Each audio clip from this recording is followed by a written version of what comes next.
ask you to speak yet, please. Right? Okay. Go ahead, please. Go ahead. Go ahead, please. Mr. President, you are meeting Prime Minister Modi of India this afternoon. What kind of trade and tariff relations would you like to have with India, and what's the vision for India-US? Yeah, India traditionally is the highest, just about the highest tariffed country. They charge more tariffs than any other country. And, I mean, we'll be talking about that. But, again, whatever they charge us, we're charging them. So it works out very well. It's a beautiful, simple system. And we don't have to worry about, gee, we're charging too much or too little. But traditionally, India is right at the top of the pack, pretty much. There are a couple of smaller countries that are actually more. But India is a they charge tremendous tariffs. I remember when Harley-Davidson couldn't sell their motorbikes into India because of the fact that India, the tax was so high, the tariff was so high.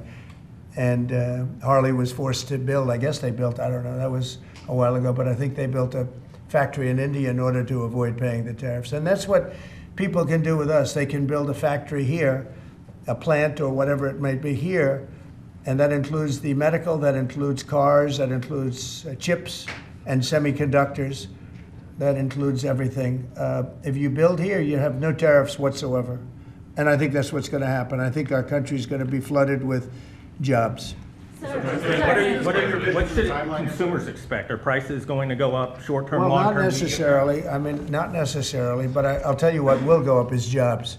The jobs will go up tremendously. We're going to have great jobs for everybody. This is something that should have been done many years ago. China did it. I mean, China did it at a level that probably nobody's ever seen before. If you manufactured a car, you couldn't send it into China. The tariff was so high. So everybody went and they built in China. It was no big secret. So we're going to see, but it's going to mean tremendous amounts of jobs. And ultimately, prices will stay the same, go down. But we're going to have a very dynamic country. But if prices go up, Mr. President, because of these tariffs, who do you think voters should hold responsible? Oh, I think what's going to go up is jobs are going to go up. And prices could go up somewhat short term, but prices will also go down.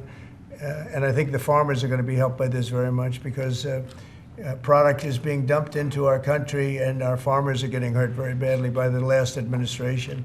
The last administration hated our farmers, like at a level that I've never seen before. I think our farmers are going to be helped. Jobs are going to be helped, but our farmers are going to be helped. Our manufacturers are going to be helped.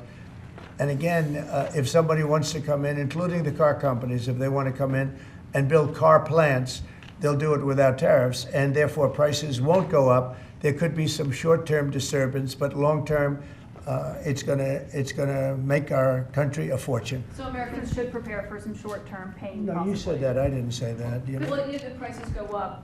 Let's see what happens. Nobody really knows what is going to happen, other than we know that jobs are going to be produced at levels that we haven't seen before.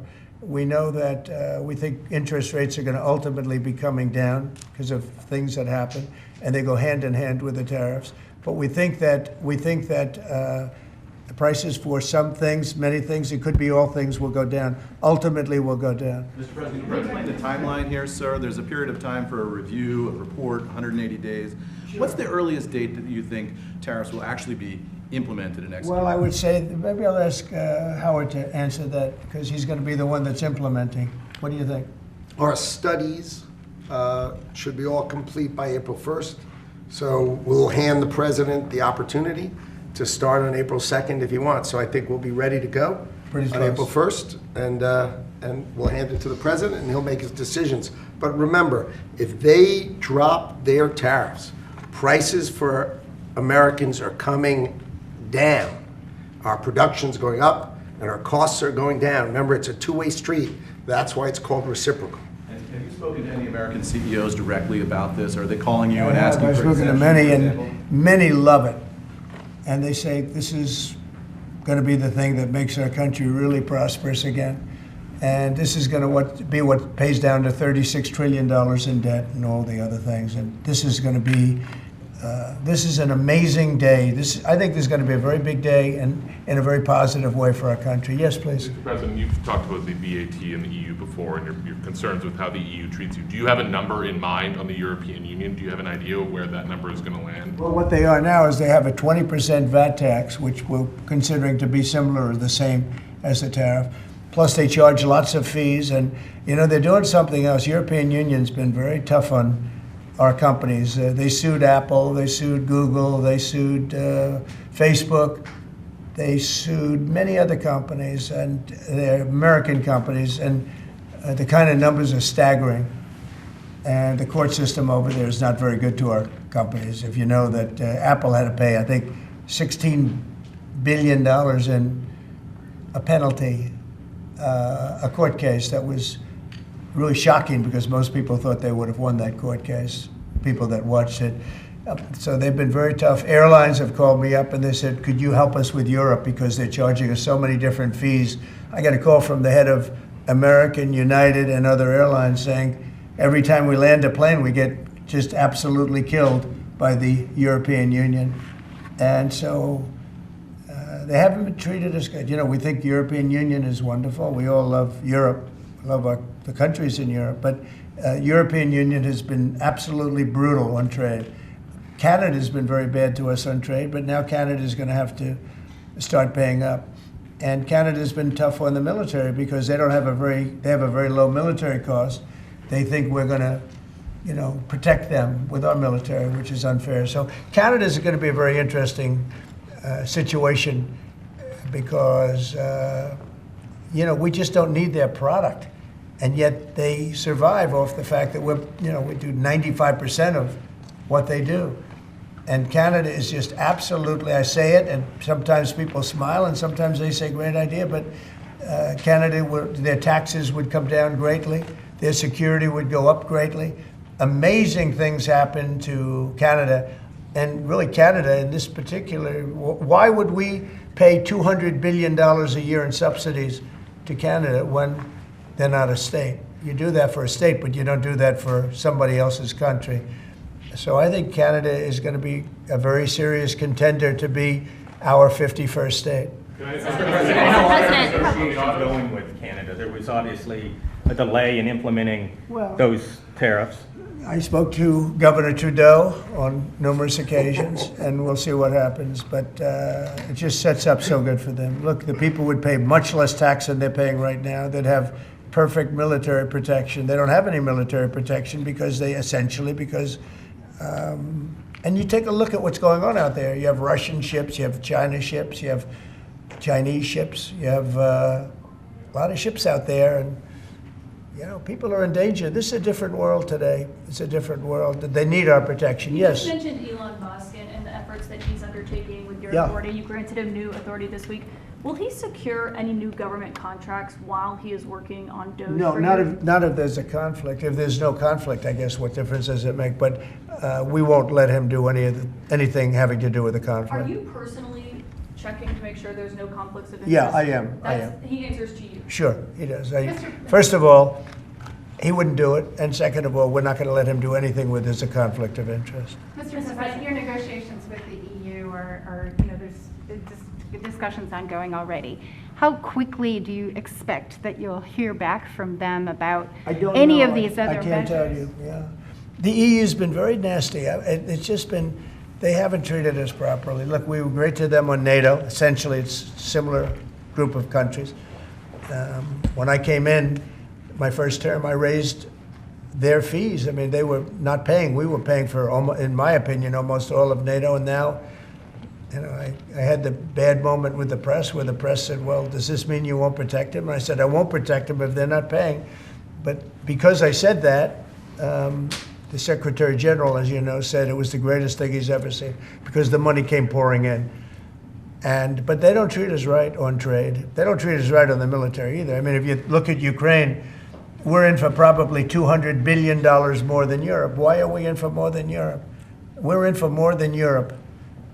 I mean, think of it, or NATO. I mean, let's call it NATO because Canada's in. By the way, Canada is just about the lowest payer also just be, they shouldn't be. They are just about the lowest payer in NATO in addition to everything else. So Canada's really been taken advantage of. And if they had to pay just something modestly fair, they wouldn't be able to succeed as a country. And that's why I feel they have to become a state. Yes, ma'am. Thank you, very Mr. President. critical. Is it your expectation that partners will offer major concessions and that you actually don't end up applying those tariffs?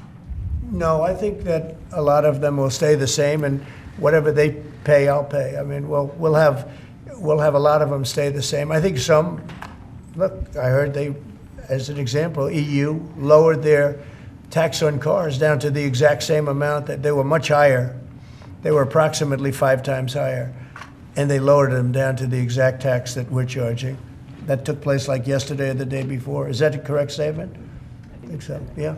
Do you expect any exemptions or waivers? I don't expect that, no. This is a simple system. I mean, there wouldn't be any. And in the case of Apple, I gave them a waiver, an exemption in my first term because Samsung was in South Korea. And Samsung didn't have to pay the tax because it was a tax on China. And Apple makes a lot of their product in China. So I did that because it wouldn't have been fair. But now this applies to everybody across the board. This is a much simpler way of doing it, much better way. Did you, you had that major call yesterday with President Putin of Yeah. Russia. President Zelensky responded today basically saying any agreements they won't accept unless they're made with Ukraine. Will Ukraine have a seat at that table for those Of negotiations? course they would. I mean, they're part of it. We would have Ukraine, we'd have Russia, and we'll have other people involved too. A lot of people, a lot of forks in the. A lot of forks in this game. I'll tell you what, this is a very interesting situation, but the Ukraine war has to end. The young people are being killed at levels that nobody's seen since World War II, and it's a ridiculous war, and it has to end. We had a good talk with President Putin. I had a good talk with President Zelensky, very good talk. And somebody said, I should have called Zelensky first. I don't think so. I mean, we have to find out whether or not Russia wants to make a deal. I know that Zelensky wants to make a deal because he told me that. But I now know that Russia wants to make a deal. Did you ask Secretary Hegseth to walk back his comments yesterday saying Ukraine won't join NATO and won't go back to pre-2014 borders because those are bargaining chips you could use? No, I didn't. Somebody told me to, but I thought his comments were good yesterday, and they're probably good today. They're a little bit softer, perhaps, but I thought his comments yesterday were pretty accurate. I don't see any way that a country in Russia's position could allow them, just in their position, could allow them to join NATO. I don't see that happening. And long before President Putin, Russia was very strong on the fact that I believe that's the reason the war started. Because Biden went out and said that they could join NATO, and he shouldn't have said that. As soon as he said that, I said, you know what? You're going to have a war now, and I was right about that. This is a war that would have never happened if I were president. But you don't think it's President Biden's fault, not President Putin? I mean, he's the one. I think Biden is incompetent, and I think when he said that they could join NATO, I thought that was a very stupid thing to say. I thought when he said, well, it depends if it's a minor incursion. In other words, it's okay if Russia does a minor incursion. I thought that was a very foolish thing to say. When can we expect Those things on got it started. The other thing that got it started was how badly Milley and these stupid people, the bad generals, how badly they did with Afghanistan. I was going to pull out, but we were pulling out with dignity and strength, and we were going to take our equipment with us and everything else. They are. I mean, what they're doing is, what they did with that, I think Putin looked at that mess and he said, wow, this is a great time, I'm going to go in. But what the Americans said, I'm not blaming Americans, but I will say what they said had a big influence on his deciding to go in. Yeah. When Elon Musk met with Prime Minister Modi earlier today, did he do so as an American CEO or did he do so as a representative of the U.S. government? Are you talking about me? No, Elon Musk. Elon, I don't know. They met, and I assume he wants to do business in India. But India is a very hard place to do business in because of the tariffs. They have the highest tariffs just about in the world, and it's a hard place to do business. No, I would imagine he met possibly because he's running a company. He's doing this as a as something that he's felt strongly about for a long time, because he sees what's happening, and he sees how the country is really being hurt badly by all of the fraud, waste, and abuse. Yeah. So how will you know whether he's meeting with the CEO or meeting with a representative of your government? Well, he's meeting with me in a little while, so I'm going to ask him that question. All right? I'll ask him that question. Yeah. On auto tariffs, what should we expect, sir? You mentioned obviously steel and aluminum and pharmaceuticals. What are you thinking about auto tariffs? We haven't talked about that much. I think autos are coming soon. I think they're all coming more or less at the same time. And it's not going to be a big shock to the system. But what it's going to do is it's going to bring pharmaceuticals back to our country. Much more important than the money. It's a lot of money, but it's going to bring pharmaceuticals back to our country. It's going to bring chips back to our country. It's going to bring automobile. We're going to do a lot more automobile manufacturing in our country. You know, when I did this, when I announced this during the campaign, they were going to build the largest car plant in the world in Mexico. It was almost under construction. It was just starting. And when they heard me make that statement, and they thought I was going to win the election, actually, it was a few months before the election itself, China was building the car plant. It was going to be the largest in the world. They immediately stopped construction. You can see the foundations there.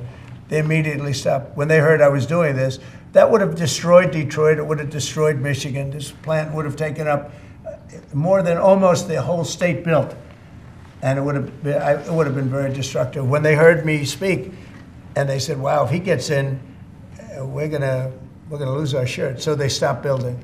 That's the impact that tariffs have. Again, you know, I say it, and I say it loudly. It's the most beautiful word, but now I say religion, love, and a couple of other things are more beautiful, because I got in a lot of problem with the fake news when they said, oh, other things are more important. God is more important, but these are the words.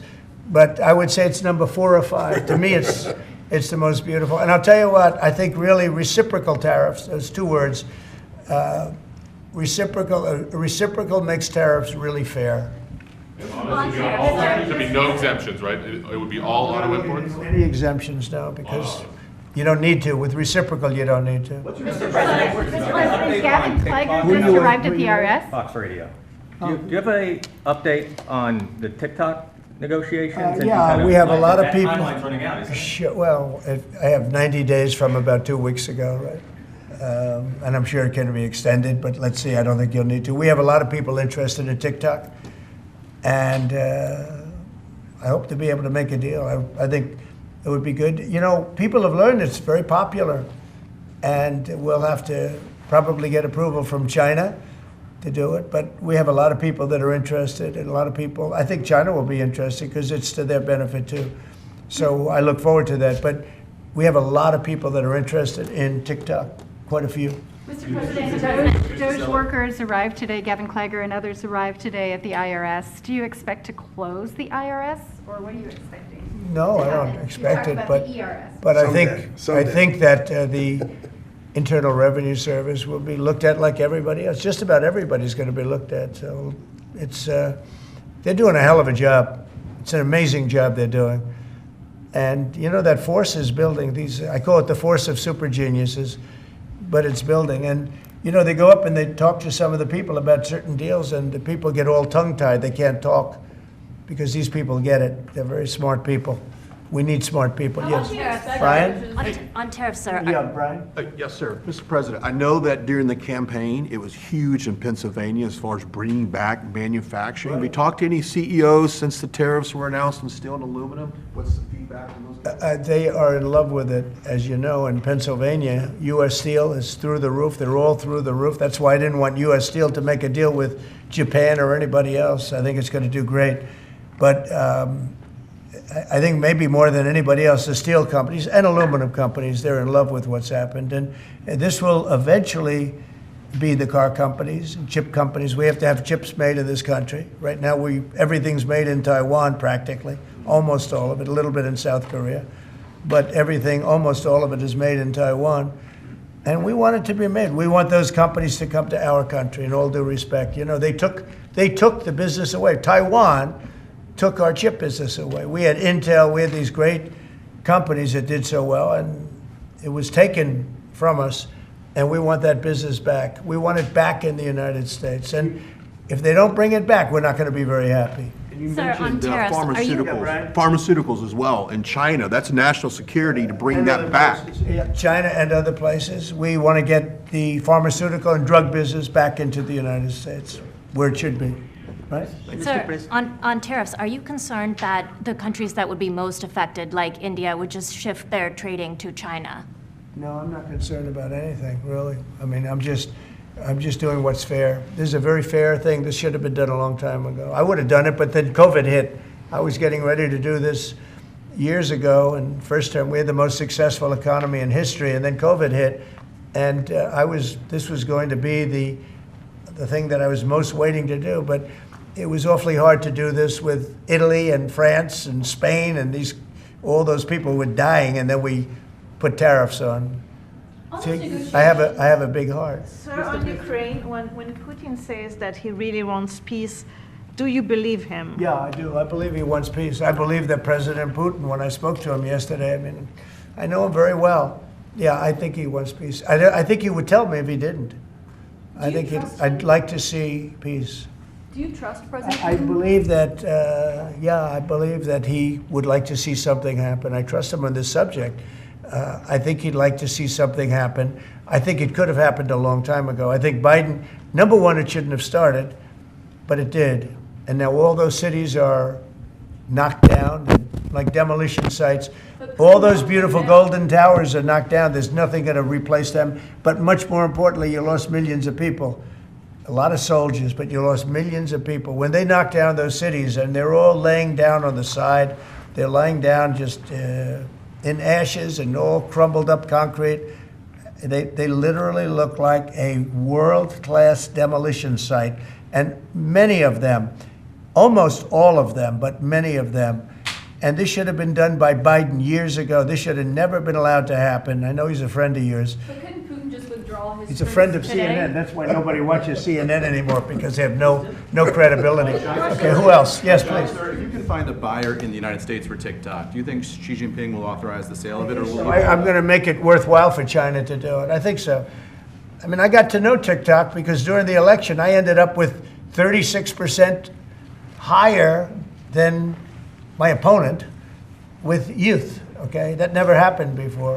I beat, that's always been a Democrat thing, youth. It became a Trump thing. And I think TikTok, I think Joe Rogan was a part of it. Some of the great people that I did interviews with were a part of it. But I think that TikTok was I think it was a big part. Look, as you know, we were up by 36% with youth. The Republican was never up with youth. And I focused on TikTok, and I found it to be amazing, actually, and very fair. And I think the image of TikTok is different than it was before the election. I think people saw it, and they view it as a positive, not a negative. I think it'll be to China's advantage to have the deal be made, yeah. How much money do you think you'll raise from tariffs on an annual basis? That's the most interesting question. I think it'll be a staggering amount. It will be I call it the External Revenue Service. That was a name that was devised by a few of us, but I think it's going to be a staggering amount. We've heard the number 1 trillion floated in meetings with senators. Is that a number you've thought of? I don't know, but already the Senate's saying, well, wait a minute, they're looking at some of the numbers and they're saying, whoa, look, we want to, I say America first, I say make America great again. That's what we're doing. I think it's the most important thing I've signed. I've signed some very important things. Right to try was so important. I mean, a lot of important things. Space Force, the biggest tax cuts in history. This could be one of the most important things that we've ever signed. Do you expect the Russians and President Putin to attend the summit in Saudi Arabia? Eventually, yeah. Not quite yet. It's a little early. They're having a meeting in Munich tomorrow. Russia is going to be there with our people. Ukraine is also invited, by the way. Not sure exactly who's going to be there from any country, but high-level people from Russia, from Ukraine, and from the United States. Do you want to add Russia back to the G7, sir? I'd love to have them back. I think it was a mistake to throw them out. Look, it's not a question of liking Russia or not liking Russia. It was the G8, and I said, what are you doing? You guys, all you talk about is Russia, and they should be sitting at the table. I think Putin would love to be back. Obama and a couple of other people made a mistake and they got Russia out. It's very possible that if that was the G8, you wouldn't have had the problem with Ukraine. And if I was president, you definitely wouldn't have had the problem with Ukraine. Russia would have never attacked Ukraine. But you ask a very good question, the G8. It used to be the G8, and then these people threw them out. And I was arguing with Trudeau and with numerous of the people. Actually, Prime Minister Abe, a great man from Japan, agreed with me 100%, and some of the others did too. But I got there, it was the G7, as you know. They had already been terminated. I think it would have been very helpful, and it still would be helpful to have Russia be a part of that mix. And I think if they were, I don't think you would have had the problem that you have right now. Russia is part of the G20. They kicked them out, of course, because they illegally annexed Crimea. I mean, how would you have responded if Russia invaded or took over? They took Crimea during Obama. 2014. They took, well, now they're looking to take the whole thing. Then they took a big chunk of land and people, as you know, during Bush. And now they're trying to take the whole thing during Biden. You know, the only one that didn't give them anything is Trump. They never took anything with Trump, nothing, not 2 inches of property of land. But Crimea was Obama. And then Bush gave them a lot, if you remember. And then, in fact, it's a sort of a standard little phrase, and Biden's giving them everything because this is a war that shouldn't have been had. And the only one that didn't give them anything is Trump. It's just the way it is. What's the message from Wall Street about these tariffs? So there's been some nervousness on Wall Street about the impact. So. I mean, there hasn't been very much, and I think it's going to make the United States stronger, and in many ways it could make other countries stronger too. You know, other countries want to have a strong United States. They want to have a strong America. And I think it's going to make us very, very strong, much stronger.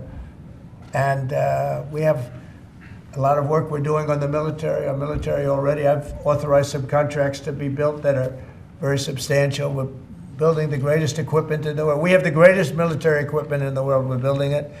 At some point, when things settle down, I'm going to meet with China. And I'm going to meet with Russia in particular, those two, and I'm going to say there's no reason for us to be spending almost $1 trillion on military. There's no reason for you to be spending $400 billion. China's going to be at $400 billion. We're at $1 trillion. We're going to be at close to $1 trillion. And I'm going to say we can settle this on, we can spend this on other things. We don't have to spend this on military and I'm going to be meeting with China. You know, we were trying to de-escalate nuclear, and I was in a position where Russia had agreed and China had agreed we were going to start, and then we had a rigged election, so that never took place. But this one was too big to rig. We won by so much that it was too big to rig. You want to do the China meeting in the United States, or would you travel to China for that? For what? A China meeting. Would you do that here or I tell people all the time, you know, the question is who's going to have the first meeting, where are you going to, I say this to Putin, to President Xi, I say to everybody, never bothered me, you know. I'm willing to say I'll go first. It doesn't matter. It's the end result that counts. So it doesn't make any difference. When do you want to have a conversation about global defense spending, you, China, Well, Russia? I'd like to have that, as soon as things settle down, I'm going to have that conference, primarily with China and Russia, because those are the two that really are out there. And we're going to have them spend a lot less money, and we're going to spend a lot less money. And I know they're going to do it. They agreed to it. We were talking about denuclearizing, and President Putin and I agreed that we were going to do it in a very big way. There's no reason for us to be building brand new nuclear weapons. We already have so many. You could destroy the world 50 times over, 100 times over. And here we are building new nuclear weapons, and they're building nuclear weapons, and China's building new nuclear weapons, and China's trying to catch up because, you know, they're very substantially behind, but within 5 or 6 years, they'll be even. And we're all spending a lot of money that we could be spending on other things that are actually, hopefully, much more productive. Hopefully, there'll never be a time when we need those weapons. If there's ever a time when we need nuclear weapons, like the kind of weapons that we're building and that Russia has and that China has to a lesser extent, but will have, that's going to be a very sad day. That's going to be probably oblivion. Do you see that as separate conversations, or do you see one giant summit with you, Xi Jinping, and Vladimir Putin? Yeah, I could see that. let things calm down a little bit. You know, when I left, we had no Middle East problem. We had no Russia going into Ukraine. They never would have done it. Putin never would have done it. And I came back and we got like the whole world is blowing up.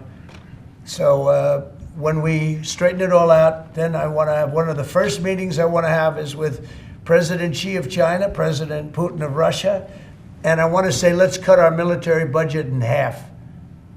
And we can do that.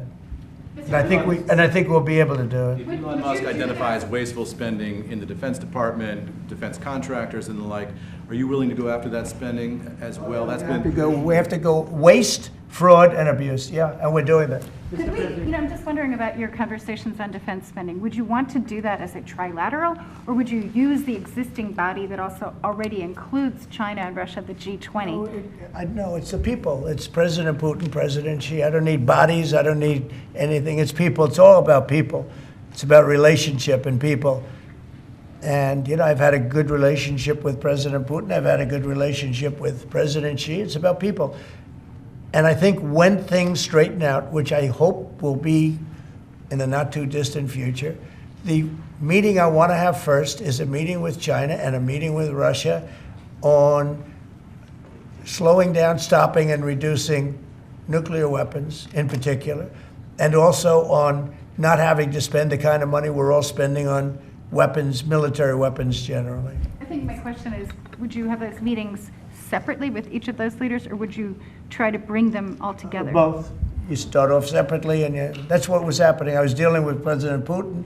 We had really an understanding where we were going to denuclearize. What a beautiful term that is, right? Denuclearize. What a great thing if we could do that. And we were going to, he really liked the idea, and so did I. And we had then called China, and China was very open to it. And then COVID hit, and then we had a rigged election. But now there was no rigged election. Now we have an election that was too big to rig. That's what my whole theme was, too big to rig. And they tried, but they didn't pull it off. Sir, as part of the reciprocal tariffs, would you also direct agencies to study the impact they would have on prices in the U.S.? No, there's nothing to study. There's nothing to study. It's going to go well. The United States is going to become a very, very strong economically country. Yeah. Mr. President, in the past you have spoken against BRICS. India is part of BRICS.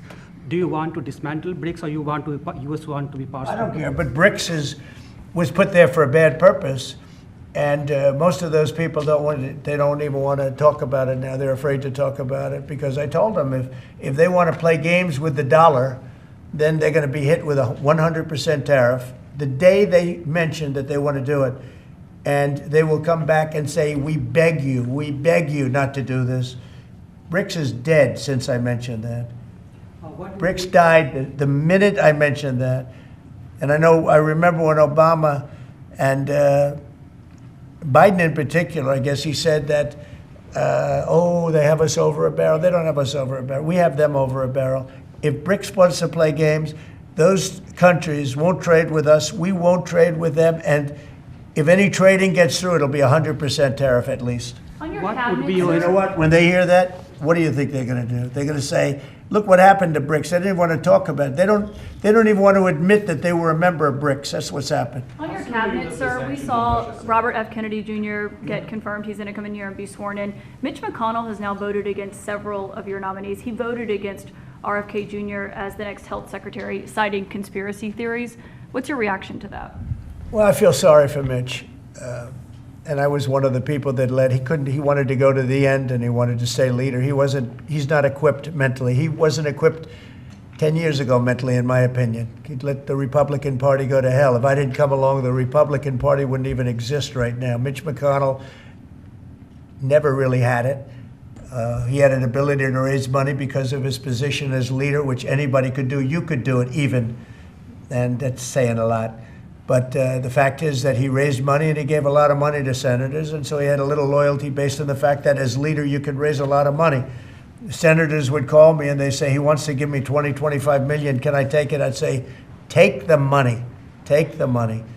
But he engendered a certain amount of, I don't even call it loyalty. He was able to get votes. But I was the one that got him to drop out of the leadership position, so he can't love me. But he's not voting against Bobby, he's voting against me, but that's all right. He endorsed me. You know, do you know that Mitch endorsed me, right? Well, he did You have think that was polio, easy? and What? He had polio, obviously, and his. I don't decided know. that I don't know was- anything about he had polio. He had polio. Are you doubting that he had polio? I have no idea if he had polio. All I can tell you about him is that he shouldn't have been leader. He knows that. He voted against Bobby. He votes against almost everything now. He's a very bitter guy, and we have a very strong party. And he's almost not even really a very powerful member. I'd say he's not he's lost his power, and it's affected his vote. And it's one of those things. But in the meantime, Bobby did great, got more votes than anybody thought, and I think he's going to do phenomenally, just phenomenally in that position. And everybody else likewise did well. Not only well, they got more votes than anybody thought. Tulsi, look at how she did. She did great. Marco got 99 votes. How about that? And Marco got 99 votes. And Marco, by the way, I have to tell you, Marco Rubio's done a fantastic job. He's been a great Secretary of State. They're all doing great. But we're going to have a swearing in today, and maybe we're going to have a second one, because I hear we have a couple of them coming up. And the man behind me is doing a fantastic job, Secretary of Commerce. And I think you're going to see something very big come from today's signing. This is going to be a very important signing. Okay? On U.S. Steel, sir, can I ask very quickly? You said you'd meet with the head of that company and the Japanese company. U.S. Steel is going to be here, and a lot of the steel companies are coming. I think steel companies, they love what's happening to them. We saved it. If I didn't do the tariffs from my first term, you wouldn't have one steel company here. You wouldn't have one steel. There wouldn't be a steel company alive in the United States. And right now, they're going to be thriving. They're doing very well, but they're going to be thriving. They're going to be coming out. People are going to want to buy those steel companies like crazy. Are you still planning to mediate talks between Nippon Steel and U.S. Steel? Yeah, I don't know. I think U.S. Steel right now has all the power. The tariffs have given U.S. Steel a new lease on life. Okay? Thank you all very much. Thanks, guys. Let's go. Thank you. Thank you. Let's go. Let's go, guys. Quickly.